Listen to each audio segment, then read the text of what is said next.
মসজিদের ভিতরে বসে ইহদিনাস সিরাতাল মুস্তাকিমের কথা বলে, ইয়াকা না'বুদু ওয়া ইয়াকা নাস্তাঈনের কথা বলে, ওই ব্যক্তি মসজিদ থেকে বের হয় কিভাবে মানুষের তৈরি করা মতবাদ নিয়ে দুনিয়ার বুকে সমাজ ব্যবস্থা পরিচালনা করতে চায়। ঠিক কি না? একটু কান খোলা রাখুন। আজকে দুনিয়ার বুকে তারাই কাফের, তারাই মুশরিক, তারাই মুনাফিক, যারা মসজিদের মধ্যে আল্লাহর বিধানকে বাস্তবায়ন করার জন্য কথা বলে, তারাই আবার জমিনে এসে আল্লাহর জমিনে আল্লাহর দ্বীনকে বাস্তবায়ন করার কোনো কথা বলতে চায় না। বরং এই আল্লাহর জমিনে আল্লাহর দ্বীনকে কথা বলার জন্য যারা কথা বলে, তাদের কণ্ঠকে ধ্বংস করে দেওয়ার জন্য পায়তারা চলে। ঠিক কিনা বলেন? এদের বিরুদ্ধে সোচ্চার হওয়ার দরকার আছে না নাই? সূরাতুল বুরুজ, বলেন তো এই সূরাতুল বুরুজ কে পড়ে নাই? যারা কোরআন তেলাওয়াত করছে সবাই পড়েছে, কিন্তু মানার কোনো সিস্টেম আমাদের মধ্যে আসে না। এই কারণে সিস্টেমটা এরকম যে আমরা কোরআন তেলাওয়াত করি আমল করার জন্য নয়, আমরা সওয়াব অর্জন করার জন্য। কিন্তু জেনে রাখুন মুসলমান, আমাদেরকে কোরআন তেলাওয়াত করতে হবে আমল করার জন্য। আপনার সংসদ ভবন থেকে শুরু করে সুপ্রিম কোর্ট, হাইকোর্ট, জজ কোর্ট থেকে শুরু করে আপনার এলাকার বাড়ির কোর্ট পর্যন্ত পরিচালনা করার জন্য চেষ্টা করা লাগবে। ঠিক কিনা মুসলমান? আপনি মেম্বার হয়েছেন, চেয়ারম্যান হয়েছেন, দায়িত্ব পেয়েছেন, কুরবানি যখন জবাই করেন তখন আপনি 20 সাহেব সাজেন যে কুরবানির গোশত 3 ভাগ করে চুল পরিমাণ কম বেশি করা যাবে না। কিন্তু যখন রিলিফের চাল আসে, যখন বিজিএফ কার্ড আছে, যখন আপনার হাতে কিছু বরাদ্দ আসে, তখন আপনার ইমানদারিত্ব যায় কোথায়? ঠিক কি না? না এলাকায় মনে হয় না।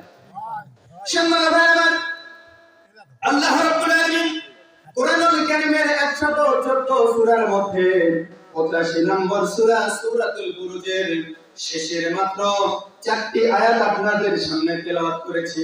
আল্লাহ চায় তো এই 4টি তেলাওয়াত সূরার মাধ্যমে কিছু আলোচনা, পর্যালোচনা, পরামর্শ আপনাদের কাছ থেকে আমি কিছু শেখার চেষ্টা করব। কারণ শিকার কোনো শেষ নাই। যখন জন্মগ্রহণ করেছি, যখন দোলনায় ঢোল খেয়েছি, তখন থেকে শুরু করে মৃত্যুর গড়গড়ানি আসা পর্যন্ত আপনার আমার শিক্ষার ব্যবস্থা করে দিয়েছেন কে? তলাবুল ইলমি ফারিদাতুন আলা কুল্লি মুসলিম।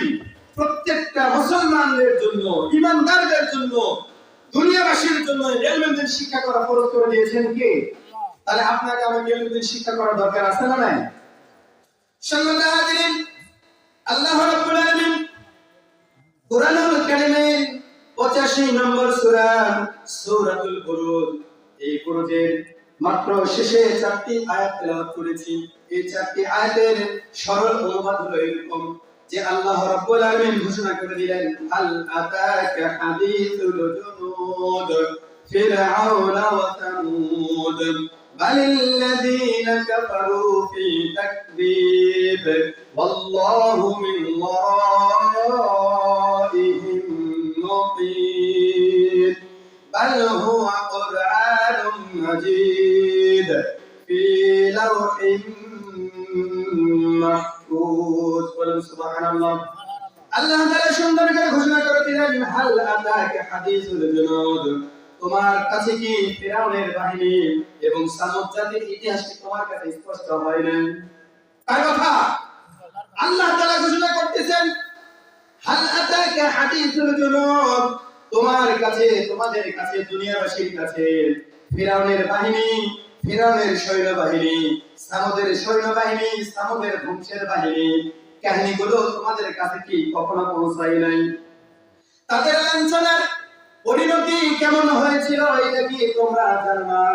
এত কিছু জানার পরেও যদি কাফেররা সত্যকে প্রত্যাখ্যান করে মিথ্যাকে অর্জন করে, সত্যকে বর্জন করলো, মিথ্যাকে আশ্রয় গ্রহণ করলো, বলেন তো আল্লাহ রাব্বুল আলামিন অসরেই তাদেরকে ঘেরাও করবেন। শুধু তেমন ঘেরাও নয়, যখন তিনি ধরবেন এমন ভাবে ধরবেন তওবা করার কোনো সুযোগ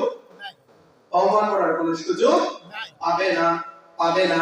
আল্লাহ তাআলা সুতা ছেড়ে দিয়ে রেখেছেন, এমন সময় সুতা টান দিবেন, দিল চুল পরিমাণ তওবা করার কোনো সুযোগ থাকবে? বলেন তো আমাদের দেশের প্রধানমন্ত্রী সাহেব মাত্র 5 দিনের সময় চেয়েছিল। সেনাবাহিনীর প্রধান বলেছিল, ম্যাডাম আর 1 সেকেন্ড আপনাকে সময় দেওয়া হবে। যদি আপনি 5 সেকেন্ড সময় চান সামনে ছাত্র আন্দোলনের ছাত্ররা আপনাকে দুনিয়াতেই নয় বাংলাদেশেই সরকার করে ফেলাবে, তাড়াতাড়ি চলে যান, ঠিক কিনা?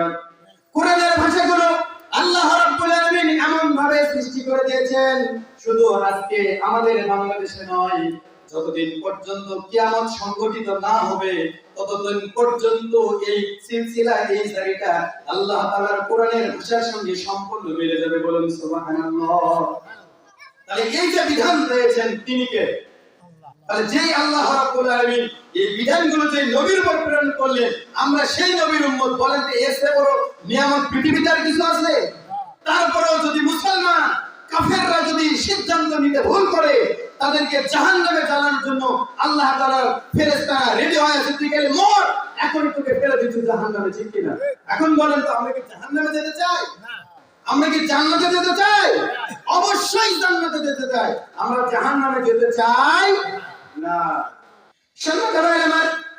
আল্লাহ রাব্বুল আলামিন সুন্দর করে ঘোষণা করে দিয়েছেন, আল্লাহ তাআলা তাদের অলক্ষ্যেই তাদেরকে ঘেরাও করে রেখেছেন। বলেন তো আজকে বাংলাদেশের বুকে যারা পায়তারা করতে চায়, সোনার সুজলা সুফলা দেশটাকে যারা ধ্বংস করে দিতে চায়, বলেন তো তারা কি আল্লাহকে সেজদা দেয় না? দেয়। কিন্তু তারা মানুষ দেখানো সেজদা দেয়। যদি তাই না হতো তাহলে যে মসজিদের ভিতরে বসে ইহদিনাস সিরাতাল মুস্তাকিমের কথা বলে, ইয়াকা না'বুদু ওয়া ইয়াকা নাস্তাঈনের কথা বলে, ওই ব্যক্তি মসজিদ থেকে বের হয় কিভাবে মানুষের তৈরি করা মতবাদ নিয়ে দুনিয়ার বুকে সমাজ ব্যবস্থা পরিচালনা করতে চায়, ঠিক কি না? একটু কান খোলা রাখুন। আজকে দুনিয়ার বুকে তারাই কাফের, তারাই মুশরিক, তারাই মুনাফিক, যারা মসজিদের মধ্যে আল্লাহর বিধানকে বাস্তবায়ন করার জন্য কথা বলে, তারাই আবার জমিনে এসে আল্লাহর জমিনে আল্লাহর দ্বীনকে বাস্তবায়ন করার জন্য কথা বলতে চায় না, বরং এই আল্লাহর জমিনে আল্লাহর দ্বীনকে কথা বলার জন্য যারা কথা বলে তাদের কণ্ঠকে ধ্বংস করে দেওয়ার জন্য পায়তারা চলে, ঠিক কিনা? বলেন তো এদের বিরুদ্ধে সোচ্চার হওয়ার দরকার আছে না নাই? সুন্নাতুল আলামের যে আল্লাহ রাব্বুল আলামিন কাফেররা অস্বীকার করলেও আল্লাহ রাব্বুল আলামিন প্রকৃতপক্ষে এমন একজন বিধানদাতা, এমন একজন দয়ালু, এমন একজন আল্লাহ রাব্বুল আলামিন রহমানুর রহিম। বলেন তো এই আল্লাহর ক্ষমতা মনে হয় সেই পর্যন্ত নাই, যার কারণে আজকেও বাংলাদেশের বুকে এমন কিছু শ্রেণীর মানুষ, এমন কিছু পেশাজীবী, এমন কিছু রাজনৈতিক ব্যক্তিত্ব আল্লাহর জমিনে আল্লাহর দ্বীনকে বাস্তবায়ন করার জন্য কথা বলতে নারাজ। তারা বলে কোরআন তেলাওয়াত করব, জিকির আজকার করব, আমরা জান্নাত পেয়ে যাব। বলেন আপনি বাপের সোজা। আল্লাহ তাআলা বলেন কুল ইন কুনতুম খায়রা উম্মাতিন উখরিজাত লিন-নাসি তা'মুরুনা বিল মা'রুফি ওয়া তানহাউনা আনিল মুনকার। বলেন সুবহানাল্লাহ। আল্লাহ তাআলা সুন্দর করে ঘোষণা করে দিলেন, অবশ্যই আমি আল্লাহ রাব্বুল আলামিন এমন কিছু শ্রেণীকে বাছাই করে নিয়েছি দুনিয়ার বুক থেকে, যারা আমার কথাগুলোকে দুনিয়ার বুকে মানুষের সামনে ভালো কাজ করার জন্য আদেশ করবে এবং খারাপ কাজ করা থেকে মানুষকে বিরত রাখবে।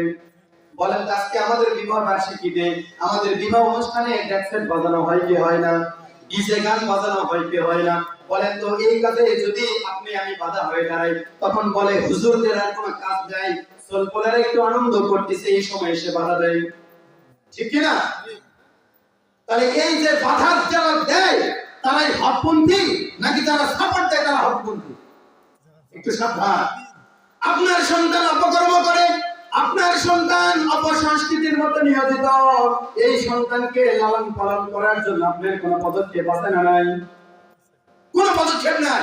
যদি পদক্ষেপ থাকতো, ফরজ একটা কাজ, সুন্নত একটা কাজ, এই কাজে ইহুদি খ্রিস্টানদের পদ অনুকরণ করে ডিজে গান বাজানো হচ্ছে, আর আপনি অভিভাবক চুপ করে তাকিয়ে আছেন। জাহান্নামে যাওয়ার জন্য আপনার সন্তান আপনাকে নিয়ে যাবে, আর কাউকে দরকার নেই। আছে না? অথচ ফজরের সময় যখন ওয়াক্ত হয়ে গেল, আপনি নিজে ঘর থেকে বের হয়ে আসলেন নামাজ আদায় করার জন্য, আপনার সন্তানটাকে ফজরের সময় বের করে নিয়ে আসলেন না? আছে না? এরকম মুরব্বী আমাদের বাংলাদেশে, এরকম বাবা, এরকম চাচা, এরকম দাদা আমাদের প্রতিটা ঘরে ঘরে আছে না? কিন্তু তারা ওই সময় নামাজ পড়তে আসে, কিন্তু আপনার সন্তান, আপনার নাতি, আপনার ভাতিজা ঘরের মধ্যে বসে আছে, ঘুমের মধ্যে আছে, ওই সময় বের করতে চান না। কিন্তু আল্লাহ তাআলা ঘোষণা করলেন কু আনফুসিকুম ওয়া আহলিকুম নারা তুমি নিজে জাহান্নামের আগুন থেকে বাঁচো, তোমার হাল পরিবারকে বাঁচানোর জন্য চেষ্টা করো। ঠিক না ভাই? ঠিক। একটু সাবধান। অতএব আসুন আল্লাহ রাব্বুল আলামিন আমাদের সবাইকে, আল্লাহ তাআলা আজকের এই কোরআনের মাহফিল থেকে আমাদের সন্তানগুলোকে নাজাতের ওসিলা করার জন্য যেন আল্লাহ তাআলা তৌফিক দান করেন। পাশাপাশি আপনি আমি কোরআনের হকদার হয়ে কোরআনের ছায়াতলে এসে আমরা যেন কোরআনের সমাজ যেন দুনিয়ার বুকে করতে পারি। আল্লাহ রাব্বুল আলামিন আমাদেরকে তৌফিক দান করেন।